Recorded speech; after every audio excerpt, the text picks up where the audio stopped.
Hello everyone, मैं Vinu Verma Excel in Education channel में आप सभी का स्वागत करती हूँ। फ्रेंड्स, आप सभी लोग को पता है कि यहाँ पर यूपीएससी की तैयारी होती है। जीएस का पोर्शन और एजुकेशन विषय कवर कराया जाता है और साथ ही साथ यूजीसी नेट पेपर 1 और पेपर 2 एजुकेशन की तैयारी करवाई जाती है। आज की इस वीडियो में हम लोग बात करेंगे जीएस में एनईपी 2020 राष्ट्रीय शिक्षा नीति 2020 की बात करेंगे, जिसमें आपके इंपॉर्टेंट कॉन्सेप्ट, फुल फॉर्म्स और उससे संबंधित जो भी इसका प्रोग्राम था वो सारी चीज़ें यहाँ पर आज की इस वीडियो में कवर हो जाएंगी। अगर आपने पहले से पढ़ रखा है तो बहुत अच्छी बात है, आपका आज रिवीजन हो जाएगा। एक बार देख लीजिए, सारी चीज़ें रिवाइज हो जाएंगी, ठीक है। और नहीं पढ़ा है तब तो फिर अच्छी बात है, पूरा देखिएगा और वीडियो को लाइक एंड शेयर करिएगा। टेलीग्राम चैनल को ज्वाइन कर लें। पीडीएफ मांग रहे हैं आप लोग तो पीडीएफ मिल जाएगी, टेलीग्राम पे ही दी जाएगी, ठीक है। राष्ट्रीय शिक्षा नीति है क्या? एनईपी 2020 की बात करें तो एक विजन डॉक्यूमेंट होती है जो कि एक फ्रेमवर्क, एक स्ट्रक्चर देती है कि आने वाले समय में शिक्षा का रूप किस तरह का होगा, उसकी दिशा और दशा किस तरह की होगी, ठीक है। तो शिक्षा व्यवस्था को एक आकार प्रदान करने के लिए राष्ट्रीय शिक्षा नीति 2020 बनाई गई।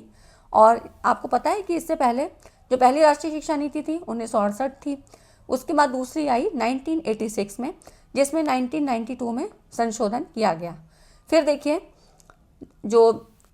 जो एनईपी 2020 बनी थी, ये किसकी अध्यक्षता में बनी थी? तो अंतरिक्ष वैज्ञानिक के कस्तूरी रंगन की अध्यक्षता वाली समिति के रिपोर्ट पर आधारित है, ठीक है।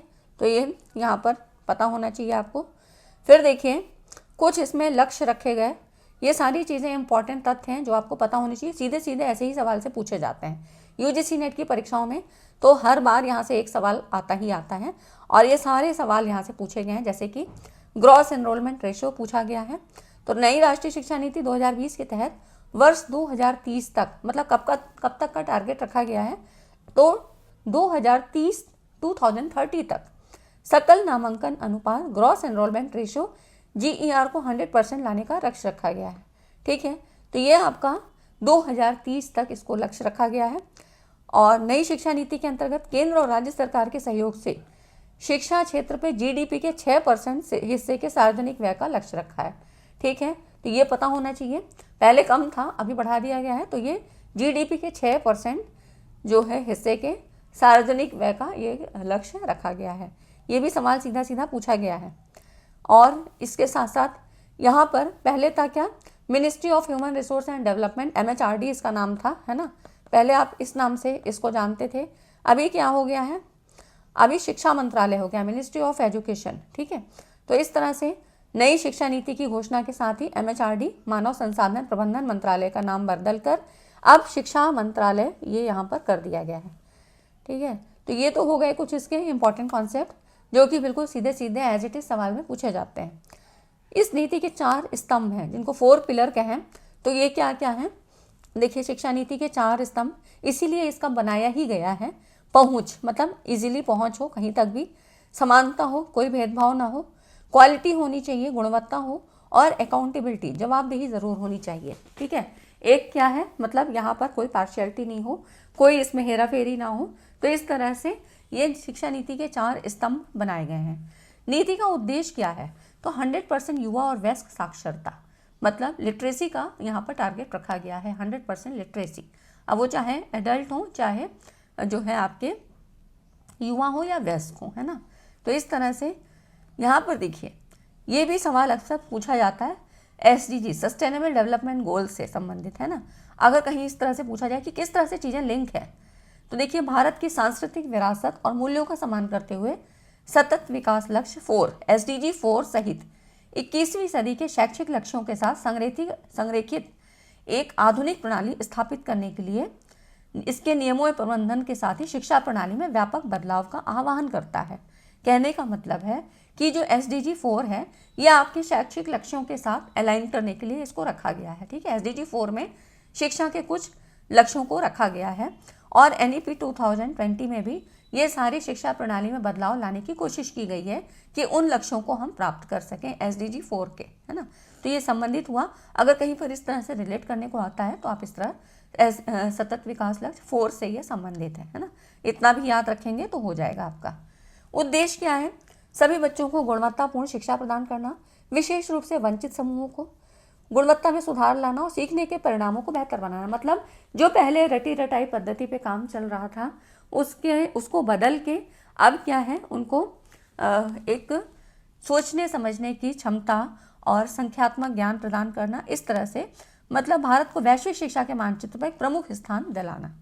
तो इस तरह से लर्निंग बाय डूइंग मतलब इस तरह से सुधार लाया जाए और सीखने के परिणाम मतलब उनकी लर्निंग एबिलिटी को और बढ़ाया जाए। ठीक है, तो ये तो हो गया उद्देश्य। स्कूली शिक्षा व्यवस्था, देखिए यहाँ पर स्कूली शिक्षा व्यवस्था थोड़ा सा बताने के बाद फिर हायर एजुकेशन की हम बात करेंगे, क्योंकि हमको वैसे तो पूरी शिक्षा नीति जाननी है, लेकिन आपको हायर एजुकेशन वाले कॉन्सेप्ट ज़्यादा ध्यान से पढ़ लेने हैं। ठीक है, तो ये एक बार देख लीजिए स्कूली शिक्षा व्यवस्था में क्या कहा गया। तो यहाँ पर देखिए इसका जो स्ट्रक्चर बनाया ये 5+3+3+4 इसकी व्यवस्था की बात करती है, मतलब early childhood care and education.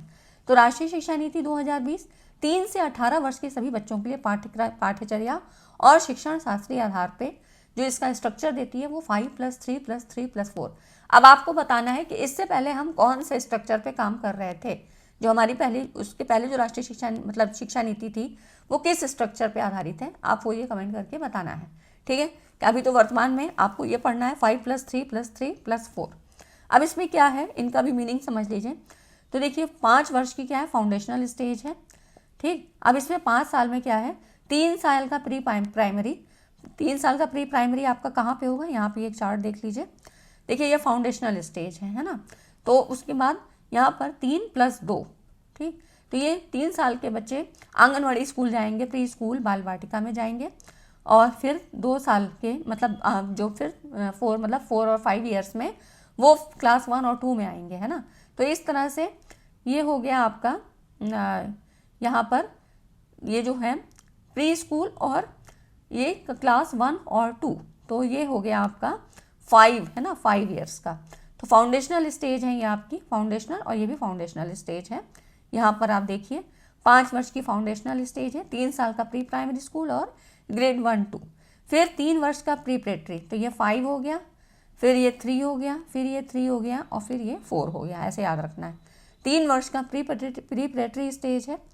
ठीक है, यहाँ पर देखिए प्री प्रेटरी, फिर ये आपका 3 साल का, ये आपका दोनों 5 का हो गया, ये आपका 3 का हो गया, फिर मिडिल भी 3 है, और ये सेकेंडरी 4 ईयर्स। ठीक, तो क्लासेस देख लीजिए, फाउंडेशनल स्टेज में क्लास 1 और 2 तक आ गए, प्रिपरेटरी में 3 से 5 क्लासेस हो गई, 3, 4, 5, मिडिल में आ गया 6, 7, 8, है ना, क्लासेस यहाँ पर देख लीजिए, और सेकेंडरी आ गई 9, 10, 11, 12 मतलब 4। ठीक, तो इस तरह से ये आप पूरा ध्यान रखेंगे, एक बार देखेंगे तो पूरा याद हो जाएगा, है ना। फिर देखिए अब क्या क्या चीज़ें यहाँ कहा गया।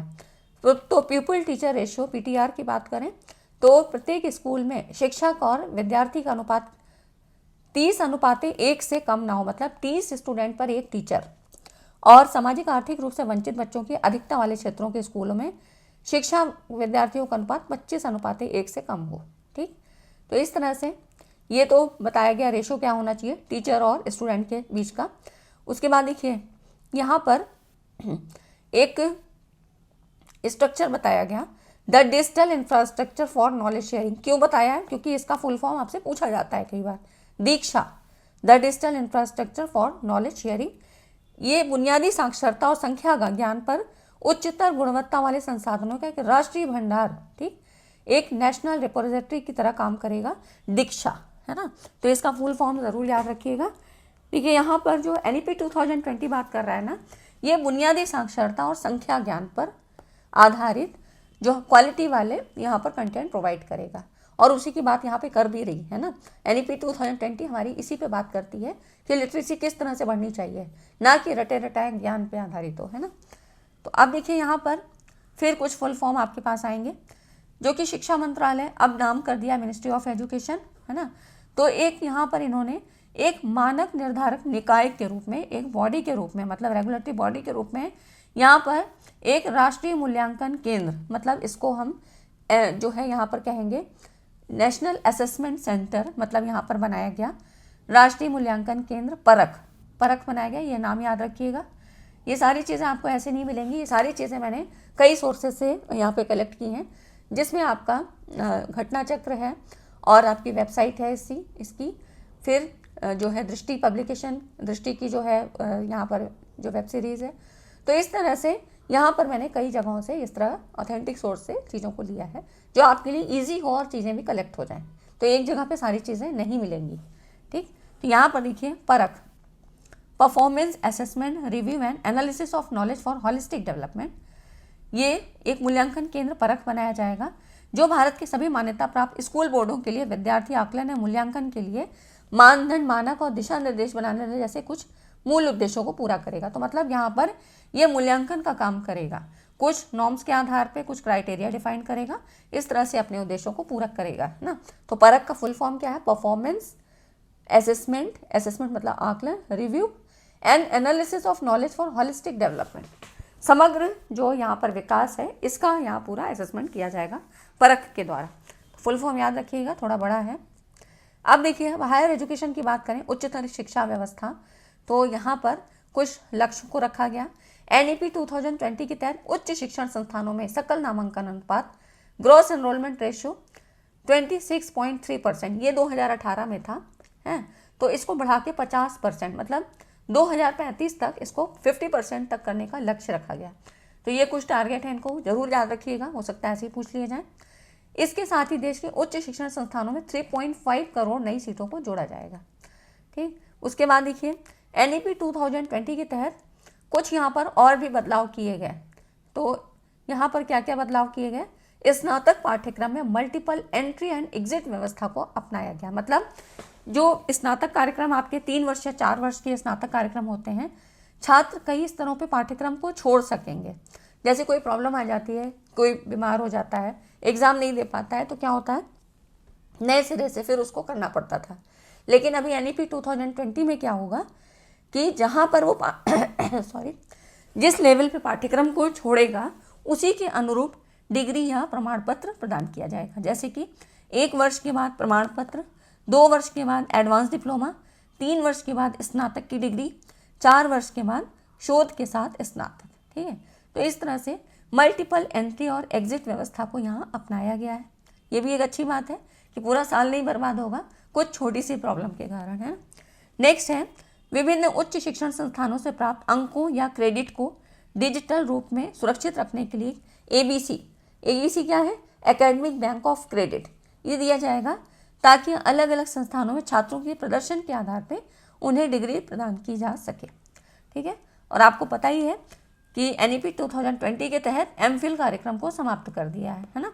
तो इस तरह से पहले जो लोग रिसर्च नहीं कर पाते थे, PhD नहीं कर पाते थे, वो MPhil कार्यक्रम कर लेते थे। ठीक, तो ये नहीं है। व्यापक तौर पे विश्वविद्यालय का अर्थ क्या है? मतलब जो यहाँ पर ये बात हो रही है ना कि मल्टी डिसिप्लिनरी, है ना, तो यहाँ पर देखिए समग्र और बहुविषयक शिक्षा के लिए IIT, IIM आदि की तर्ज में Meru multi disciplinary education and research universities नामक सार्वजनिक विश्वविद्यालयों की स्थापना की जाएगी। मेरू, इसका ये फुल फॉर्म याद रखिएगा। तो इस तरह के कार्य जो प्रोग्राम होते हैं, तो उच्चतर शिक्षा का बहुविषयक संस्थान जो स्नातक, मतलब यहाँ पर कई सारे प्रोग्राम चलेंगे, स्नातक का भी, स्नातकोत्तर मतलब जो है ग्रेजुएशन का, PG का, PhD कार्यक्रम। तो इस तरह से यहाँ पर उच्च गुणवत्ता वाले शिक्षण और अनुसंधान करता है। तो मेरू इन मतलब जो आपके IIT, IIM इनकी तर्ज पे मेरू नामक मॉडल सार्वजनिक विश्वविद्यालय की स्थापना की जाएगी। इसका उद्देश्य क्या है? गुणवत्तापूर्ण शिक्षा में उच्चतम वैश्विक मानकों को अर्जित करना होगा। तो ये हो गए आपके Meru multi disciplinary education and research universities, जो कि बड़े बड़े कॉलेजेस में चल रहा है, जैसे यूनिवर्सिटीज़ में IIM, IIT, तो वही उसी तरह से यहाँ पर भी शुरू किया जाएगा। भारतीय उच्च शिक्षा आयोग, अब देखिए नई शिक्षा नीति में देश भर के उच्च शिक्षा संस्थानों के लिए एक एकल नियामक, मतलब एक सिंगल रेगुलेटरी के रूप में higher education commission of India HECI की परिकल्पना की गई है, जिसमें विभिन्न भूमिकाओं को पूरा करने के लिए कई कार्य क्षेत्र होंगे। अब देखिए, अब इसमें एक सवाल ये भी बनता है कि किन क्षेत्रों में नहीं किया गया है ना। तो ये चिकित्सा, भारतीय उच्च शिक्षा आयोग चिकित्सा और कानूनी शिक्षा को छोड़ के पूरे उच्च शिक्षा क्षेत्र के लिए सिंगल अम्ब्रेला बॉडी के रूप में कार्य करेगा, है ना। तो ये जो भारतीय उच्च शिक्षा आयोग higher education commission of India HECI बनाया गया है, तो ये किस में काम नहीं करेगा, ये आपको याद रखना है। ये सवाल आपका UGC नेट में पूछा गया है कि जो मेडिकल और लॉ का फील्ड है वहाँ पर नहीं काम करेगा, बाकी सभी हायर एजुकेशन की जो फील्ड है वहाँ पर ये एक अम्ब्रेला बॉडी के रूप में, एक एकल निकाय के रूप में यहाँ पर काम करेगा। अब कौन कौन से इसमें 4 इसके जो है बॉडीज़ बताई गई हैं। तो ये देखिए हैं NHERC, इनको आपको मैचिंग करने के लिए भी आ सकता है। National higher education regulatory council, ये शिक्षक शिक्षा सहित उच्च शिक्षा क्षेत्र के लिए एक रेगुलेटरी का कार्य करेगा, NHERC। फिर है NAC, राष्ट्रीय प्रत्यायन परिषद, नेशनल एक्रेडिटेशन काउंसिल, NAC, ये संस्थानों के प्रत्यायन का कार्य करेगा। प्रत्यायन मतलब आधार प्रदान करना, मान्यता प्रदान करना, है ना। तो इस तरह से जैसे कि LU की अगर हम बात करें तो यहाँ पर NAC की तरफ से इनको A+, A++ ऐसे ग्रेड मिलता है हर बार, है ना। तो इस तरह से अलग अलग जैसा भी इनका मूल्यांकन होगा उस तरह से मान्यता इनको दी जाती है। तो मुख्य रूप से बुनियादी मानदंडों, कुछ क्राइटेरियाज होते हैं, सार्वजनिक स्व प्रकटीकरण, सुशासन और परिणाम, उसका रिजल्ट कैसा है, उसकी परफॉर्मेंस कैसी है उस कॉलेज की, उसके आधार पे NAC, national accreditation council, NAC यहाँ पर आधार प्रदान करता है, मान्यता प्रदान करता है।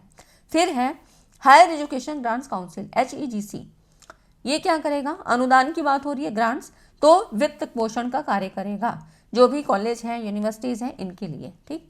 नेक्स्ट है आपका जनरल एजुकेशन काउंसिल, GEC, ये उच्च शिक्षा कार्यक्रमों के लिए अपेक्षित सीखने के परिणामों का ढांचा तैयार करेगा, मतलब उनके नॉर्म्स निर्धारण का काम करेगा, जनरल एजुकेशन काउंसिल। तो ये हो गए 4 आपको याद रखने हैं, इनके फुल फॉर्म ज़रूर याद रखिएगा जो भी इस तरह से दिया हुआ है ना, NHERC, NAC, HEGC, GEC। तो ये तो बिल्कुल आसान है, GEC और HEGC, है ना। तो लास्ट वाले ऐसे ही हैं।